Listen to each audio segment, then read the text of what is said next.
we find ourselves engaged in a perpetual and deeply ingrained activity.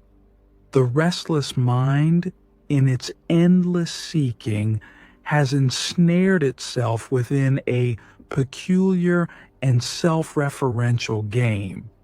It watches, it categorizes, it dissects the world through analysis, perpetually directing its gaze outward under the implicit assumption that the essence of life, the ultimate truth, resides somewhere external, beyond the boundaries of its own perception. Yet we must pause and ask, have we ever engaged in a sincere, fundamental inquiry into the very nature of this process? Have we ever truly questioned the central actor in this drama? Who, precisely, is the entity that is doing the watching? Can we locate the one who observes and separate it cleanly from the phenomenon that is being observed? This line of questioning begins to unravel what may be termed the grand illusion, a pervasive sleight of hand performed by the mechanism of thought itself. We operate from a foundational belief in our own separateness, the conviction that there exists an intrinsic you, a subjective self, situated somewhere within the confines of the head, peering out through the windows of the senses at an external, objective world. However, a deeper and more sincere investigation reveals a startling collapse of this duality. The more intently you inquire, the more this apparent division softens and dissolves, revealing that the observer and the observed are not two independent realities. In their most fundamental nature, they are one single, unified event. To grasp this, contemplate a river. It flows with an effortless, unburdened continuity. Standing securely on the bank, you might declare with certainty, I am here, watching the river over there. But we must scrutinize the accuracy of this statement. The precise moment the river enters your perception, it ceases to be a purely external event.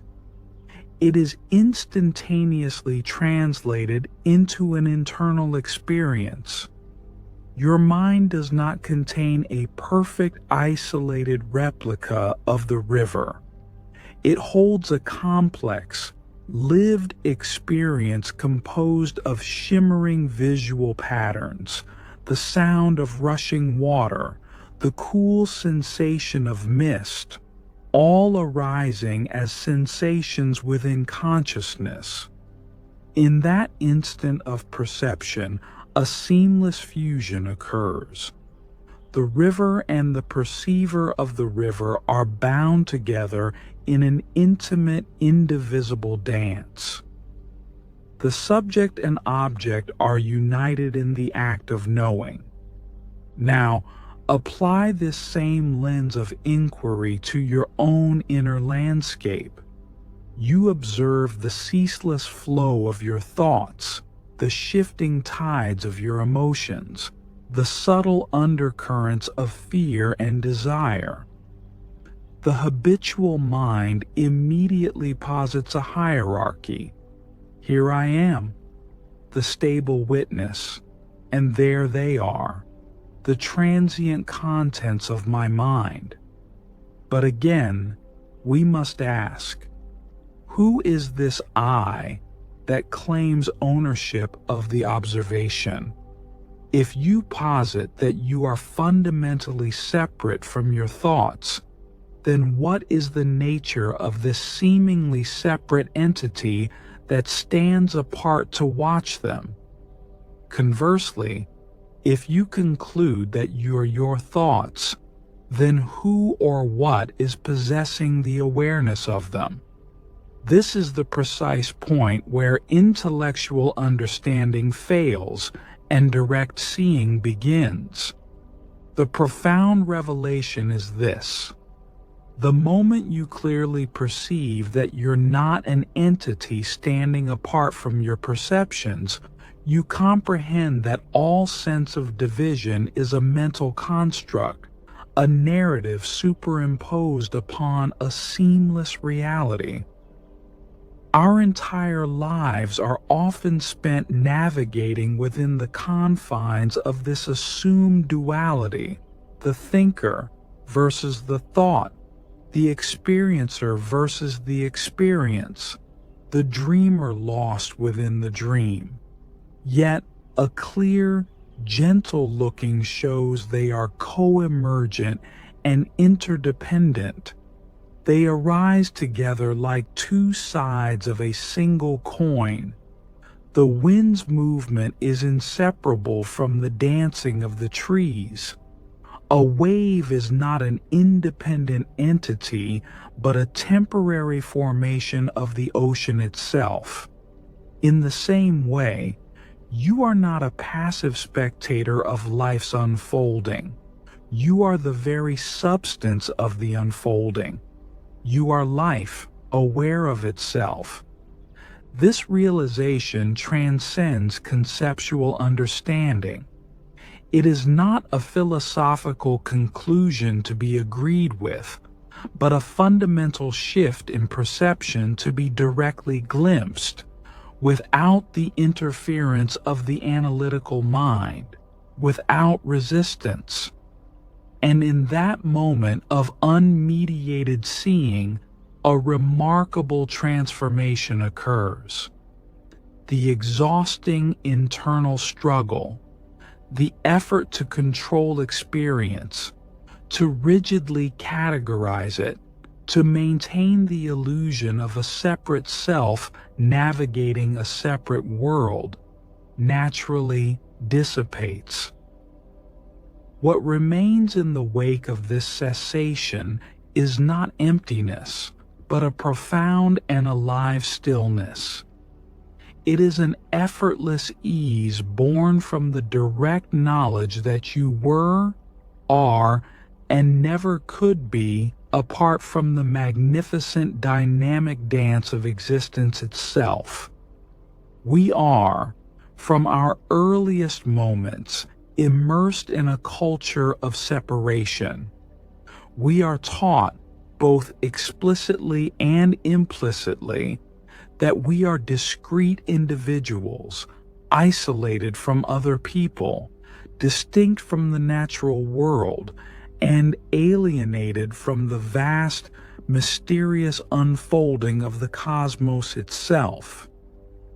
This illusion of separateness is not a minor misunderstanding. It is woven into the very fabric of our language, reinforced by our social structures, and perpetuated by the habitual, linear patterns of our own thinking.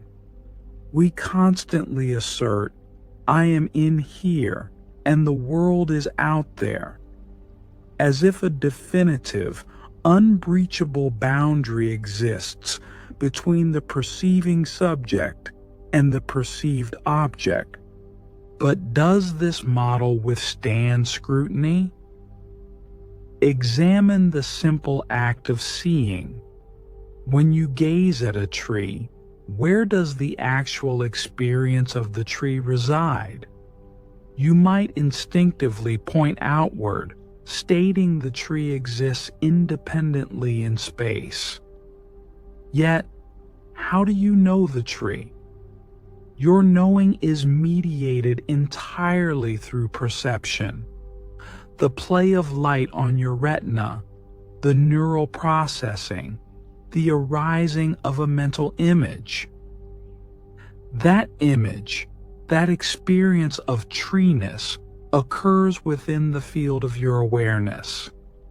Without your perceiving apparatus, The tree as a phenomenal experience does not exist. Certainly, a physical object may exist independently, but your reality of the tree is an intimate coalescence of outer stimulus and inner consciousness. The tree and the awareness of the tree arise together as a single unified phenomenon. One cannot claim primacy or independence from the other. The mind, however, is not content with simple perception. It aggressively builds upon this foundation by defining, labeling, and setting ourselves in opposition to what we perceive. We think, I am different from that tree because I am conscious. I possess awareness and complex thought. This seems self-evident, but it leads to a profound mystery. From where does this very awareness of being a conscious self originate? You likely feel as though you're looking out from behind your eyes, a central commander housed within the skull, directing the body, making choices, and orchestrating your life narrative. But what if you turn attention inward, not to think about the self, but to directly look for it? Search sincerely for this solid, singular entity you call I. What do you actually find? You may encounter a stream of thoughts claiming ownership. My memory, my opinion, a constellation of bodily sensations, a collection of historical stories and future projections. Yet all these are objects of awareness. They come and go. They change. They are not a permanent, unchanging self. The I that claims to be the body is itself just a thought. The thought that says, I am this personality, is just another fleeting appearance in consciousness, no more inherently you than the sound of distant traffic or the feeling of the chair beneath you. What if this entire deeply held distinction between a solid inner self and a separate outer world is merely an assumption, a useful but ultimately illusory story that crumbles when subjected to earnest investigation? Consider the process of breathing, the most fundamental exchange between the inner and outer. You inhale, drawing molecules of the outside world into your lungs, where they become part of your bloodstream, part of you. You exhale, releasing what was internal back into the shared atmosphere. Where is the absolute boundary in this continuous, rhythmic exchange? Is there a point where the air is definitively you, and then, a millisecond later, definitively not you? The process suggests not a fixed boundary, but a flowing dynamic reciprocity. The breath does not belong to you, nor does it belong to the world. It is a movement in which you participate. You are more a process of this exchange than a static owner of it. Despite this fluid reality, we spend our lives in a project of boundary construction. We assert, this is my private mind. Those are my personal thoughts. That is my physical body, my property. But examine the genesis of a single thought. Do you deliberately manufacture each one, or do they spontaneously arise within the space of awareness? Your body, Is its boundary truly at the skin? What of the sunlight converted into vitamin D, the food being digested and becoming your cells, the water that was once a cloud? The very atoms constituting your form were forged in ancient stellar explosions. If you trace these lines of connection and dependence deeply, every boundary you have ever assumed between self and other, inside and outside, reveals itself as ultimately arbitrary.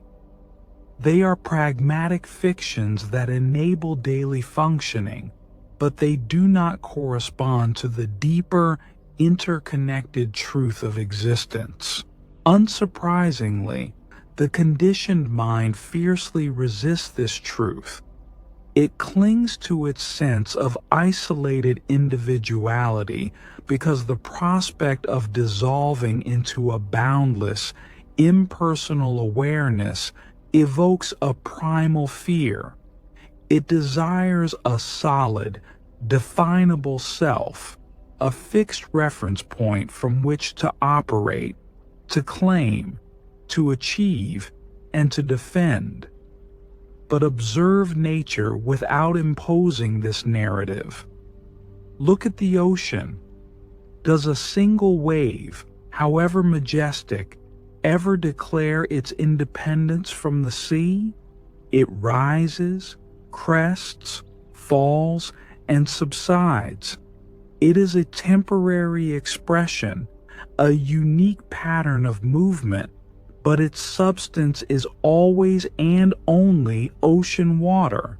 Its existence is the ocean's existence. In the same way, your essence is not separate from the totality of what you perceive. You are that totality appearing as a particular, localized perspective. Perception, therefore, is far from a passive reception of data. It is an active, creative relationship, a profound intertwining where the so-called perceiver and the perceived mutually give rise to each other. This leads us back to the central, luminous question: who or what is actually doing the seeing? We operate under the deep-seated assumption of a distinct observer, a homunculus inside the head, viewing a finished world projected on a screen. Yet, a careful, patient looking reveals this separation to be an elegant illusion, a trick of perspective that vanishes the moment you try to locate its source. Take the experience of hearing a bell chime. The conventional story splits instantly. There is a bell ringing over there, and here I am hearing it. But in the raw, unprocessed experience, is there actually a split? Is there first a sound out there, and then a separate act of hearing in here?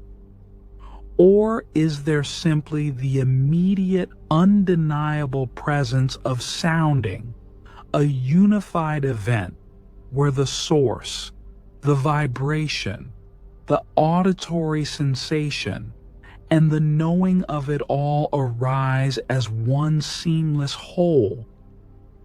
If there were a true ontological gap between the hearer and the heard, how could the sound ever bridge it?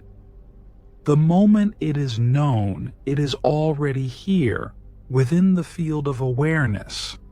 The bell does not exist as a separate sonic event for you outside of this aware field. In a very real sense, it exists as this awareness.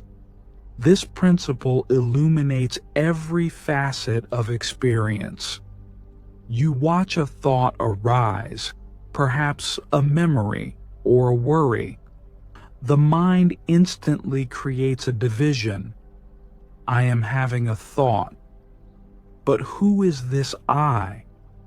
If you are the thought, there can be no observation of it. If you are separate from it, what is the nature of the observer? Probe gently. The thought appears, is known, and fades. The knowing and the thought are not two consecutive events. They are simultaneous. The awareness and its content are one unified happening.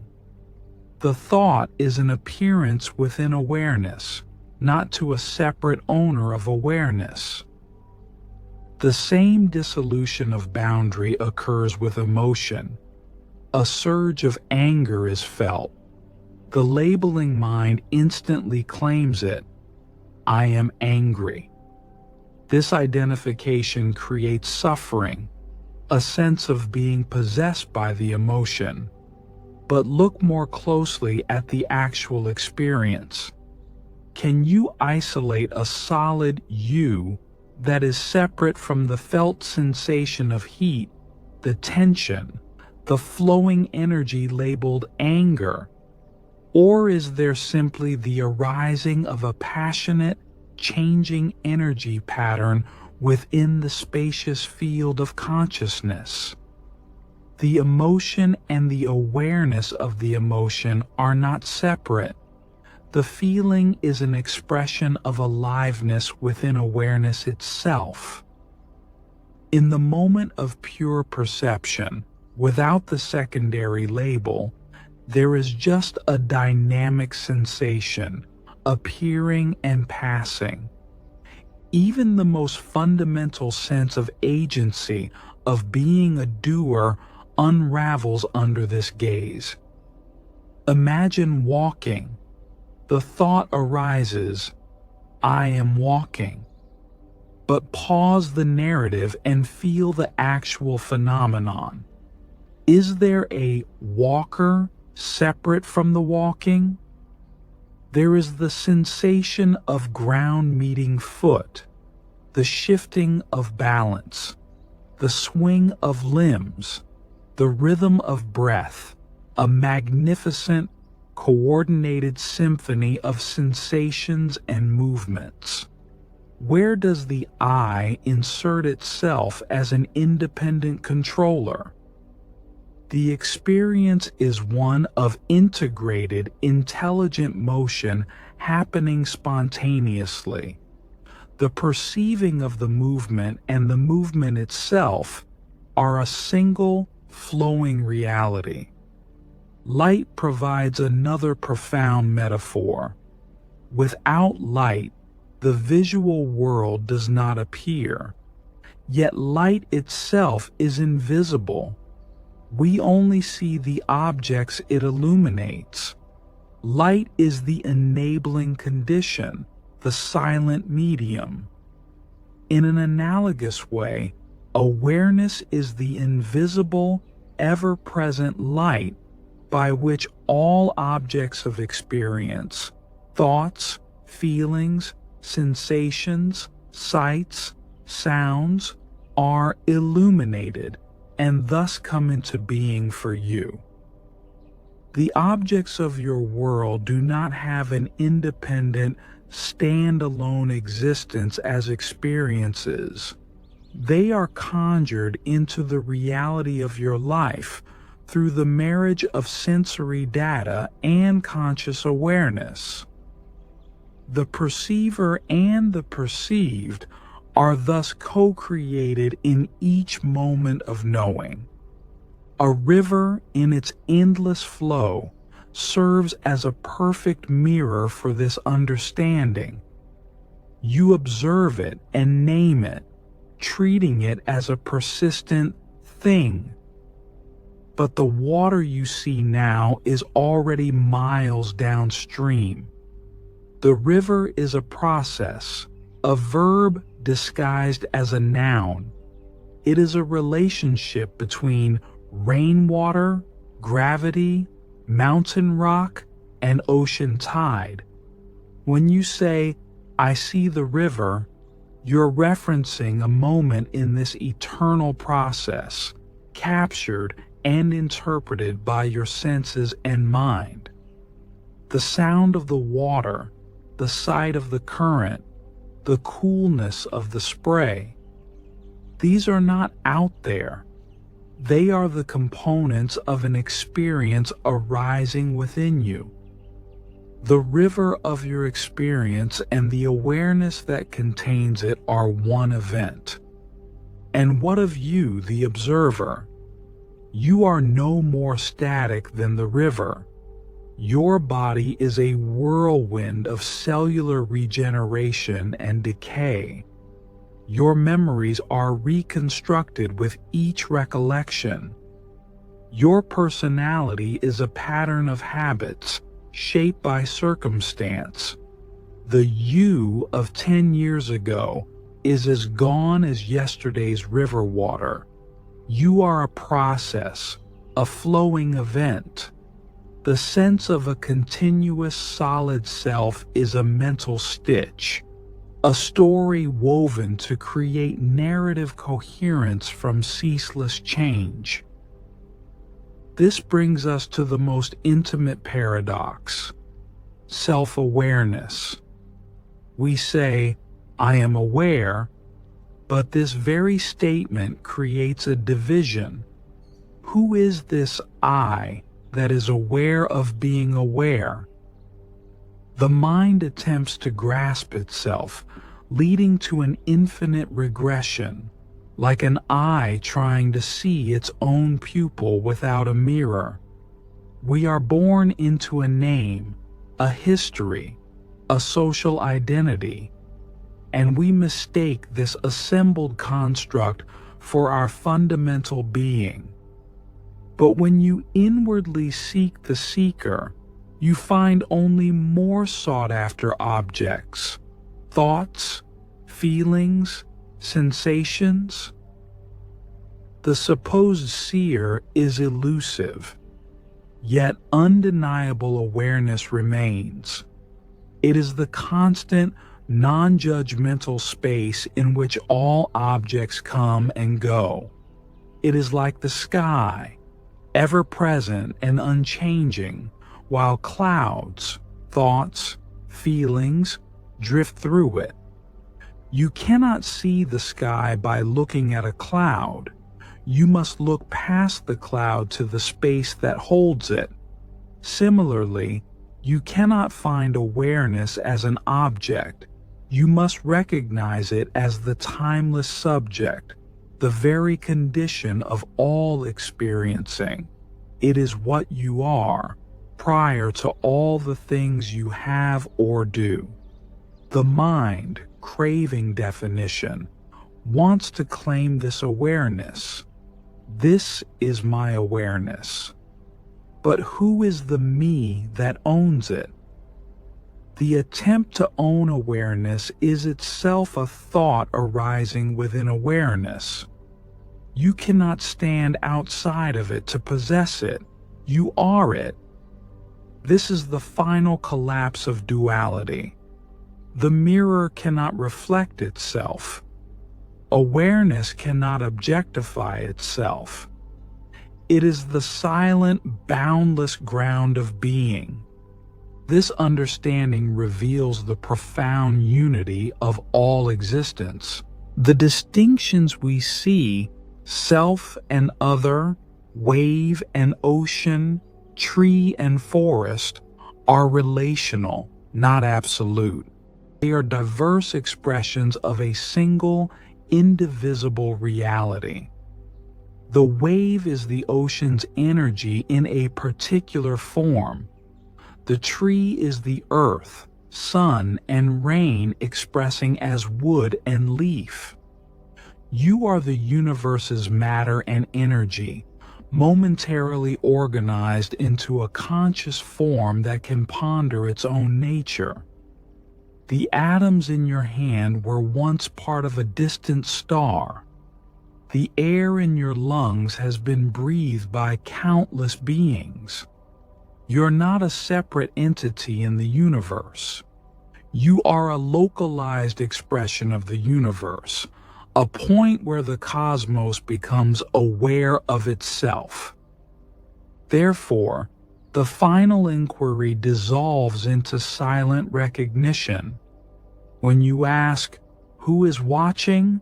and look without an expected answer, you may find there is only the watching itself. There is only the unified field of experiencing, where the imagined watcher and the watched are revealed as one seamless, intelligent, ever-present reality. In this seeing, the burden of separateness lifts. You were never the isolated wave fearing to crash.